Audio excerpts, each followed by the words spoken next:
Hey y'all, hey. Okay, so this is a big question that has come up, and I've been meaning to get to it. So, let's say I've had a tummy tuck, right? So say you've had a tummy tuck, and you're like, why do I have in my upper abdomen like fullness or bulging, right? So let's talk about that. And there's several things that lead to that.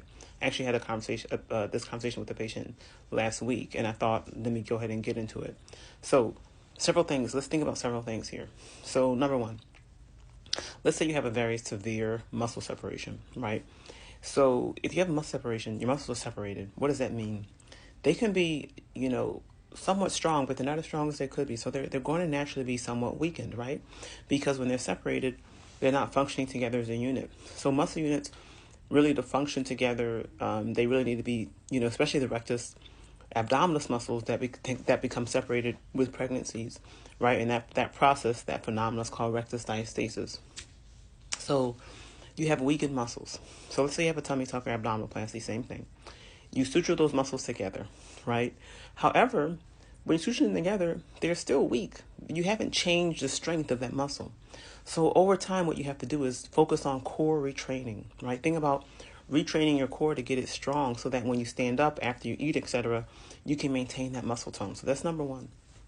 So think about muscle weakness, number one. Other thing think about could be bloating.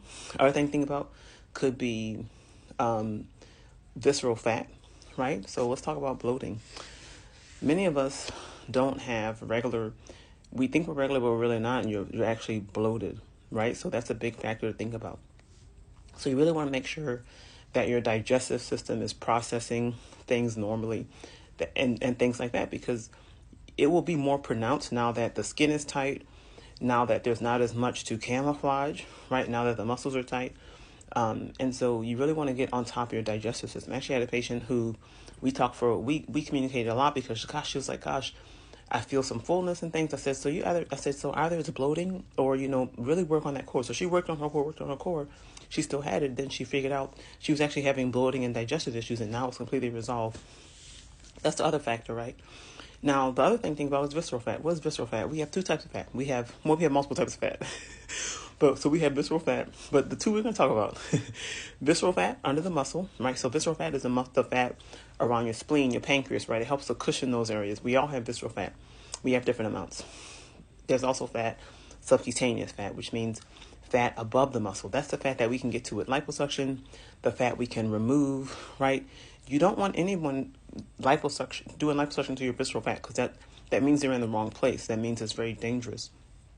Because when you're liposuctioning visceral fat, that means you're around the spleen, intestines, stomach, all the internal organs, and that's when liposuction becomes dangerous. So one thing I always recommend, so sometimes, y'all know my BMI requirements are 35.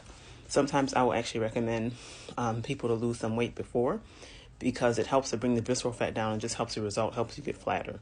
So, the general thing about this is like that, all this is pointing to is surgery is one component of many, right? So it's all about how am I going to maintain my results? So make sure you're eating well, your bowels are regular, but also just make sure you're living a healthy lifestyle, you're exercising. You can't just have surgery and then sit down and not do your part, right? It's two parts to it, right? It's a partnership. It's all about surgery's not 100% of the equation. Surgery's maybe 50, if even that percent of the equation. The other part is, what do you do at home? Following instructions, but also exercising, just keeping a regular schedule of exercise, core retraining, all that stuff is going to help you maintain and keep your results, right?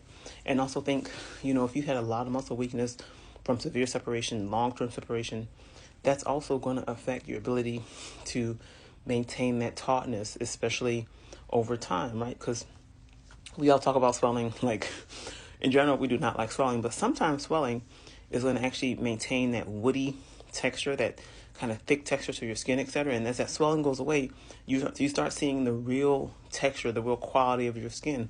And it may not be as taut. When you sit down, you may be like, gosh, I have some of this. So I always say that plastic surgery is not perfect, and that's just the reality. It's a part of the equation. It's amazing. People have amazing results. It's life-changing. But you also have to think about there's intrinsic genetic factors. There's what you do at home. There's all these other things that kind of play a role. Your anatomy, your intrinsic muscle structure, weakness, etc., right? Okay, so I hope that helps answer that question. All right, y'all. Have a good day. Catch y'all later. It is surgery day.